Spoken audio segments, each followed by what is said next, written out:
Amis de TV Liberté, bonjour. Pour cette rubrique L'art en beauté, nous avons invité Françoise Monestier et moi-même. Nous avons invité un auteur dramatique, metteur en scène, Didier Carrette. Bonjour monsieur. Bonjour. Françoise Monestier qui m'aide quelquefois dans cette rubrique L'art en beauté et celle du patrimoine est chroniqueuse à présent, après une longue carrière dans les services des conseils régionaux, pourrons dire, à la région Île-de-France. À la région Île-de-France. Donc vous connaissez bien tout le système des subventions et des tas d'autres choses. Alors, Didier Carrette, vous avez été 8 ans durant le directeur du Beau Théâtre Sorano à Toulouse. Et vous avez monté moult pièces de tous les pays, des auteurs français, mais aussi russes, ukrainiens, avec le très beau Maître et Marguerite. De Bulgakov. De Bulgakov. Vous avez... et puis Ibsen. Oui. Peer Gynt. Peer Gynt. J'ai envie de dire, quel est avec un taux d'occupation de salle, vous avez fait un tour de force, vous avez rempli votre salle. Effectivement, au moment où j'ai repris le théâtre Sorano de Toulouse en 2003, les choses n'allaient pas très bien. Le théâtre se vidait progressivement. Et puis avec ma troupe, parce que la chose importante, c'est que je dirigeais une troupe de comédiens, le groupe Ex Abrupto, on a insufflé un nouvel esprit, un esprit de convivialité. D'abord, ça c'est très important, et puis on a tendance à l'oublier aujourd'hui, hein. Les choses sont un peu glaciales, et on distribue au public la manne de la pensée contemporaine. Oui, nous on a misé sur un théâtre éminemment populaire, et avec des textes quelquefois pas évidents, difficiles, mais éminemment populaires dans la forme et dans le fond. C'est-à-dire qu'on arrivait à les rendre accessibles au plus grand nombre. Vous faites penser à un certain monsieur Molière. Oui, exactement. Une troupe, un théâtre. Exactement, mais c'est très important. Et je continue... Toucher un public populaire. Et je continue à croire. C'est une formule qui a marché, en fait. Effectivement, je continue à croire à ces formules et qu'on a, à mon sens, un tantinet oublié. Donc voilà, ce théâtre avait, lorsque je l'ai quitté, lorsqu'on m'en a séparé, un pourcentage de 95% d'occupation de salle. Ce qui est énorme, on n'était pas loin du 100%. Alors, ce qui est étonnant, c'est que le maire de Toulouse a déclaré que vous ne... L'ex-maire, tant mieux, et bien fait pour lui, a déclaré que vous n'étiez pas... vous ne dirigiez pas un théâtre républicain. Mais alors, qu'est-ce que c'est qu'un théâtre républicain? Alors ça, je pense qu'il faut le lui demander. Oui. Moi, j'avoue, personnellement... Vous avez quelques idées. Je n'ai pas un grand avis sur le théâtre républicain. Non, le théâtre, je suppose qu'il vantait, c'était un théâtre, ou qu'il continue de vanter d'ailleurs, même si l'homme n'est plus maire. C'est un théâtre aux ordres de la pensée unique. Voilà. Et on se démarquait. Moi, je crois très fort à la polyphonie et au dialogisme. C'est-à-dire que les choses, l'éclairage d'un texte, quel qu'il soit, ne peut être que multiple et surtout pas monologique. Mais je pense que ce monsieur a le goût du monologisme. C'est-à-dire qu'on n'est pas à Moscou, on ne vient pas au théâtre pour entendre la doxa. Exactement. La doxa, pardon. Et la doxa, oui. Exactement, mais c'est tout le problème qui s'est posé. Donc ça a été la conséquence aussi d'une rumeur qui est locale, qui enflait. Vous votiez très mal. Je votais mal, et j'avais des amitiés. Vous représentiez des gens qui sont vraiment pas bien du tout dans l'échiquier. Pas bien du tout sur l'échiquier d'aujourd'hui. Alors là, c'est le moment de soulever avec vous aussi, Françoise, le scandale qui consiste... Le scandale des subventions, parce que je crois que vous connaissez... Enfin, vous avez connu... vous avez à la fois été côté cour et côté jardin. Oui. Et donc, ayant été côté cour et côté jardin en homme de théâtre que vous êtes, Que pensez-vous de ce système d'art, de théâtre, de romans subventionnés? Est-ce que ce n'est pas, selon vous, la cause du mal qui étreint le monde artistique en France? Non, pourquoi? Le théâtre, par essence, a besoin, le théâtre comme d'autres... De mécènes et de subventions. Molière, tout à l'heure nous en parlions un petit peu, Molière était subventionné. De toute façon, ne serait-ce que d'abord par le prince de Conti, puis par le roi lui-même. Nous avons besoin de la subvention. L'opéra a besoin de la subvention. Alors maintenant, reste à savoir comment la manne est distribuée et de quelle façon et à qui. C'est là où le bas peut blesser. Mais pas sur le principe lui-même. Je crois qu'on est quelque part dans le monde qui est le nôtre,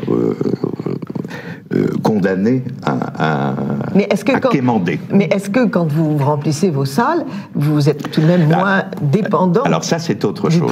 C'est autre chose. C'est-à-dire que, par exemple, c'est Jean Vilar qui disait que en dessus, j'y arriverai, en dessus de 50%, si sa subvention dépassait ses recettes propres, qui devaient au moins aller jusqu'à 50%, il ne se sentait plus libre. Parce que là, on dépend effectivement... À ce moment-là, vous dépendez du pouvoir. Du pouvoir en place. Donc, c'est un problème d'équilibre. Les 50%, nous les atteignons facilement. Largement. Ouais. Mais justement, c'est un péché de plus, j'ai envie de dire. Bien sûr. Si vous aviez réussi dans votre entreprise, évidemment, alors que vous ne deviez pas, puisque vous pensez mal. Évidemment. Donc c'était... Évidemment. Et maintenant, j'ai envie de vous soumettre à la question. Alors, de vous soumettre à la question, pas méchamment, mais un peu à la manière de Proust. Alors, par exemple, quels sont vos poètes préférés ou en homme de théâtre? Il faut dissocier l'homme de théâtre et l'homme tout court. Alors, pour la poésie, je citerai d'abord René Char, mais j'aime les poètes vivants. Je dirais Luc Olivier d'Algange. Ah oui. Un grand... dont je suis un inconditionnel. C'est vrai.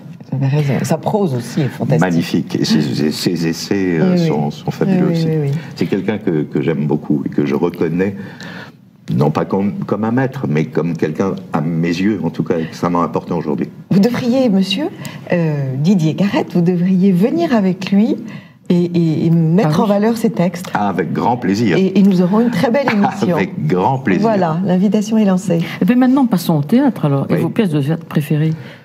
Oh là là, il y en a tellement.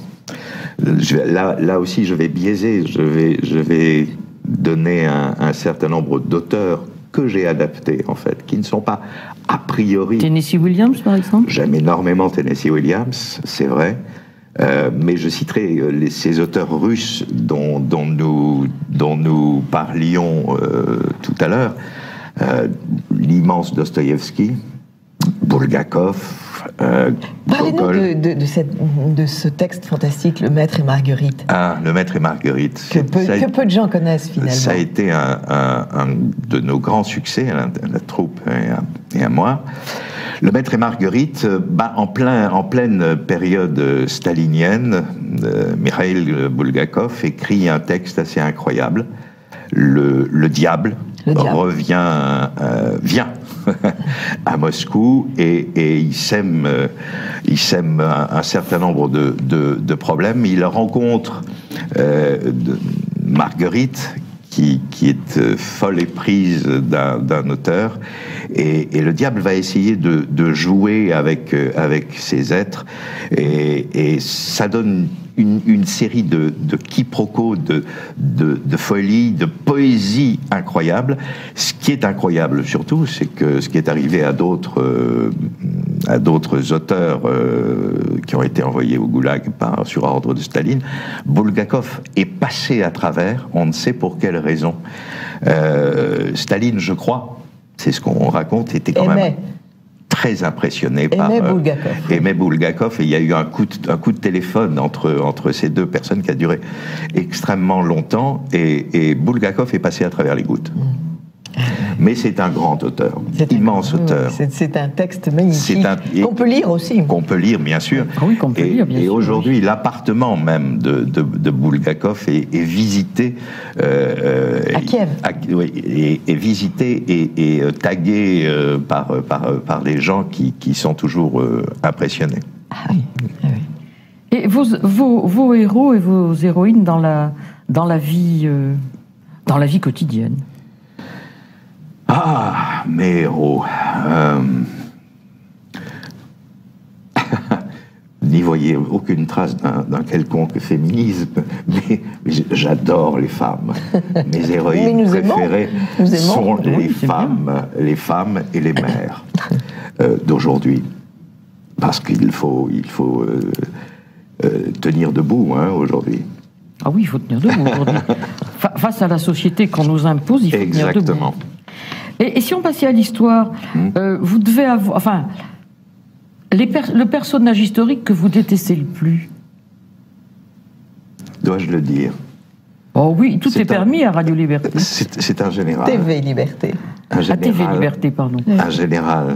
Un général qui s'appelait De Gaulle. Oui.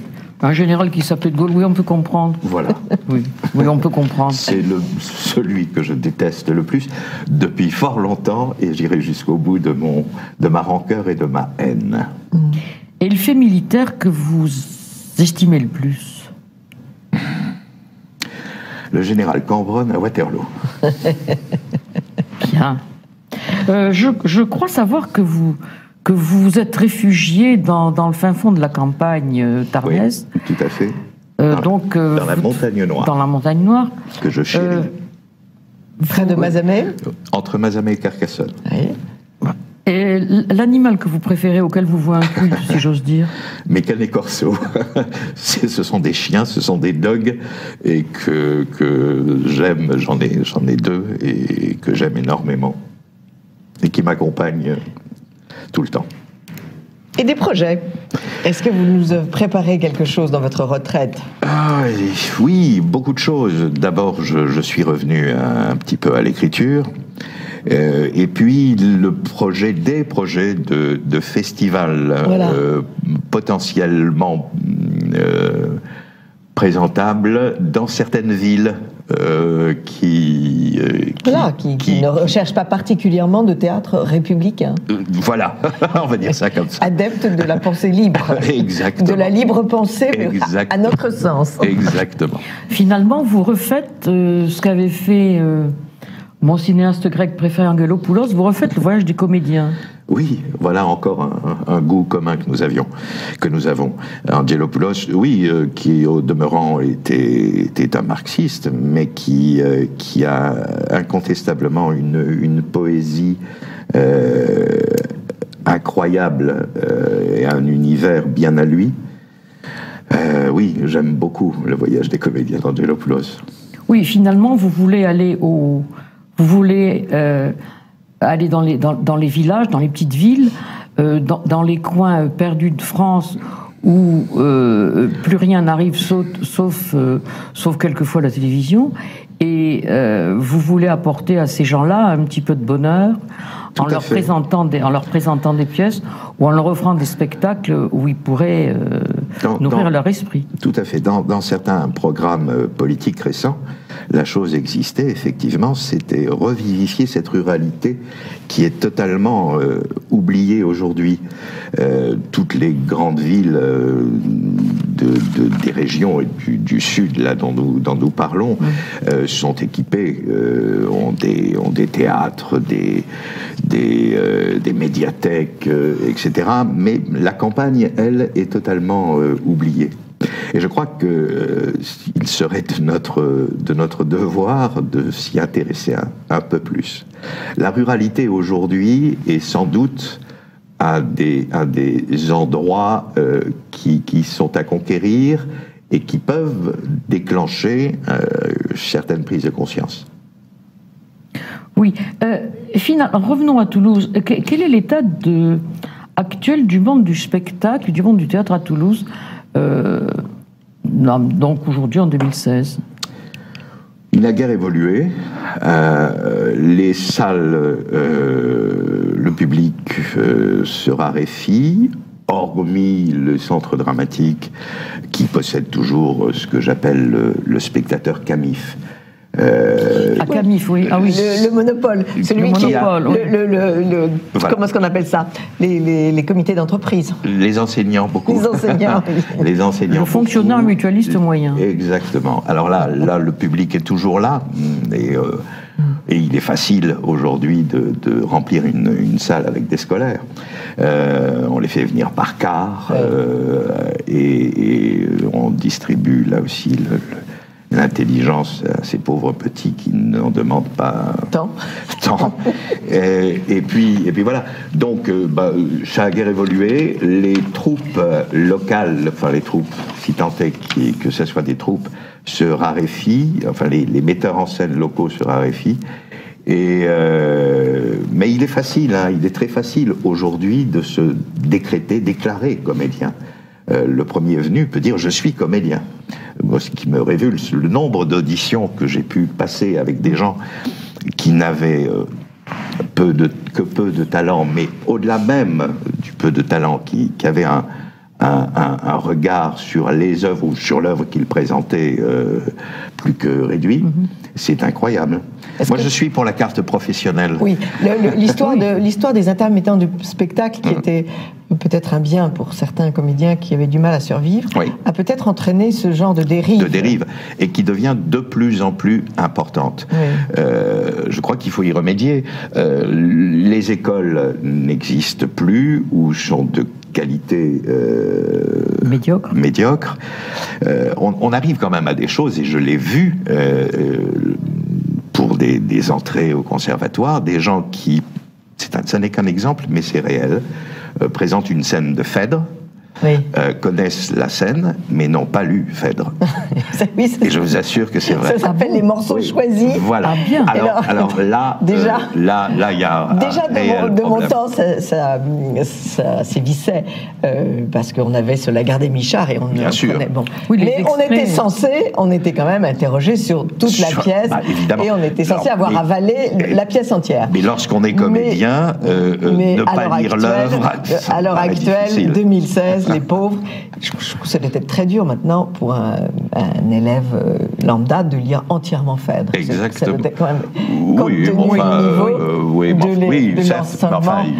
Il faut faire l'effort tout de même. Les profs n'ont pas tout à fait le travail, fait le travail en amont. C'est vrai. Alors, Didier Carrette, le moment est venu de lancer un appel. Vous êtes ami de TV Liberté, vous êtes dans toutes les villes de province, vous êtes dans un petit village, vous voulez faire venir Didier Carrette et sa troupe, voilà. Pourquoi non? Et vous montez une troupe, parce que je suppose que vous n'avez plus une troupe à demeure. Non, mais vous avez des amis avec lesquels des amis encore continuer à travailler. Absolument, et qui m'ont suivi dans... Moi, je crois qu'il faut qu'on reprenne le pouvoir par la base, et que ça soit les citoyens, j'aime pas ce mot, mais enfin bon, les habitants de France, les habitants de France qui reprennent le pouvoir et qui aillent voir leur municipalité en disant voilà, nous voudrions, parce que c'est nous qui payons, ce sont nos impôts. Il faut bien savoir que les fonctionnaires dits de la culture ne sont que nos employés. C'est pas eux qui doivent décider du programme de théâtre qu'ils vont nous faire avaler. Il faut renverser la vapeur. Voilà. Mais le mot citoyen est beau quand on le prend avec l'origine, citoyen grec. Oui, citoyen grec, mais il a été tellement galvaudé depuis qu'il est un peu sanglant, si vous voulez, pour moi. Donc, voilà. C'est vrai. En tout cas, merci beaucoup Didier Carrette. Ce moment a passé très très vite. Merci beaucoup Françoise Monestier. Merci Didier, merci Anne. Et donc à très vite pour un autre projet. Et encore une fois, nous lançons cet appel. Il faut que TV Liberté serve à cela aussi. Merci beaucoup. Merci. Amis de TV Liberté, à très vite pour une autre chronique de Perles de Culture.